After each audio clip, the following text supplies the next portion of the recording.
Yikes. That thing I just noticed today. First time I've seen it in my life. That's a Planaria or Hydra worm that can kill shrimp and eat shrimp.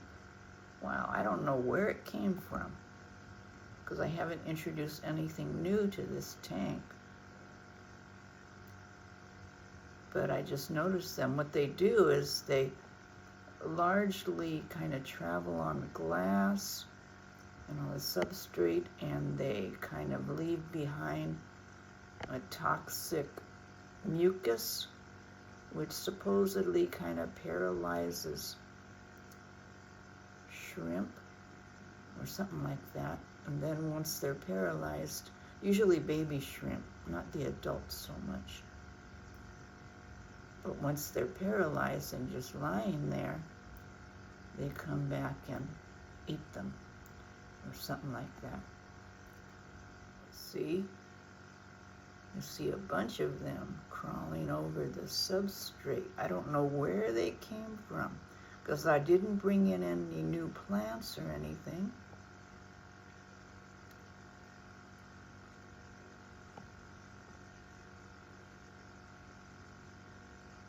So I just looked it up on YouTube, and I've heard of this before. There's the most effective way. You can use traps, but they're not totally effective.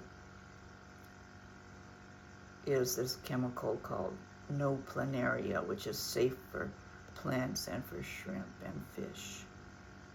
So we'll see if that works. It's supposed to be delivered tomorrow.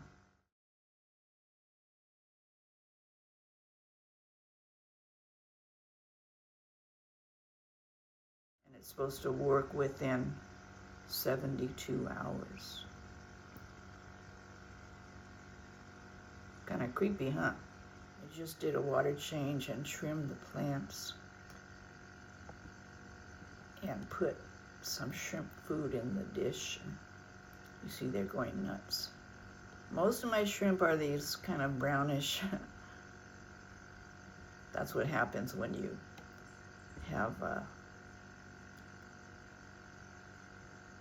shrimp of different neocardinas of different colors, and then they mate together and they produce kind of brownish.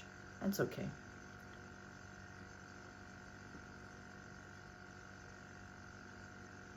But occasionally you get some interesting colored ones.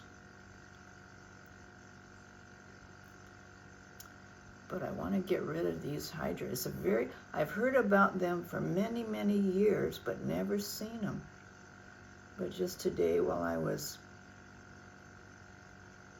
cleaning this tank, maybe they've been here all along and I just haven't noticed them.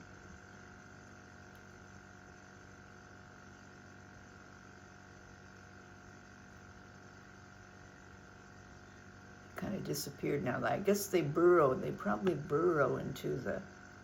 There's one.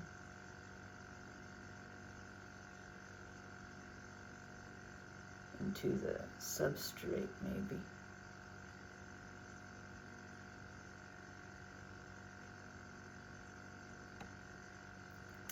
Too bad shrimp wouldn't eat them as food.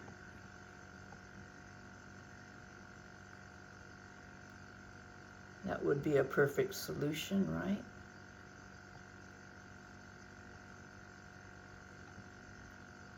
Oh, but the thing about Planaria is, and I think I learned this in elementary school,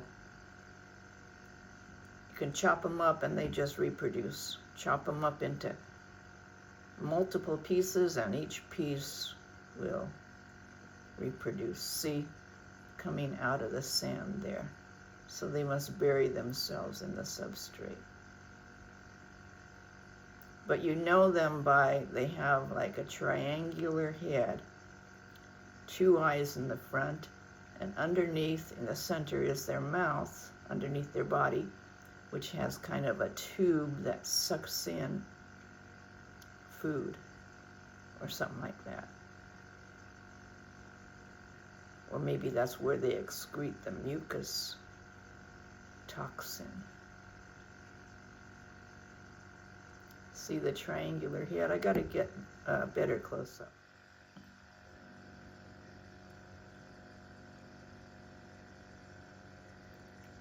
This is 9 times magnification. See the triangular head? They're kind of creepy looking, aren't they? First time ever I've seen them. I've heard about them for 8 years, ever since I started with aquariums, but never had any in my tanks. Or never saw them, at least.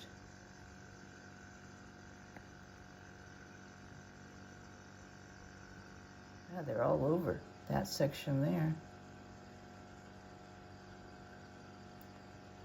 That section of substrate there, they're all over the place there.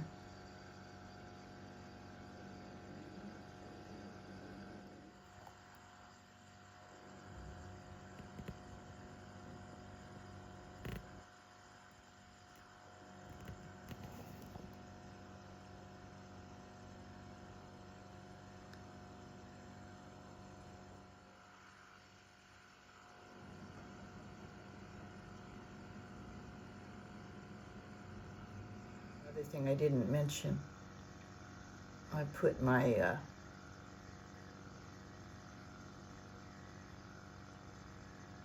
Harlequin rasboras that were in the quarantine tank in the salt, aquarium salt solution for a few weeks in here. They still have just a tinge of the white spot on the mouth. So I don't want to put them in the regular tank. So they may live out their life here, unless I see over time that they totally are rid of the white spot, the white fungus. Because I definitely don't want them to contaminate my perfectly balanced 20-gallon long tank. So we'll see how they do.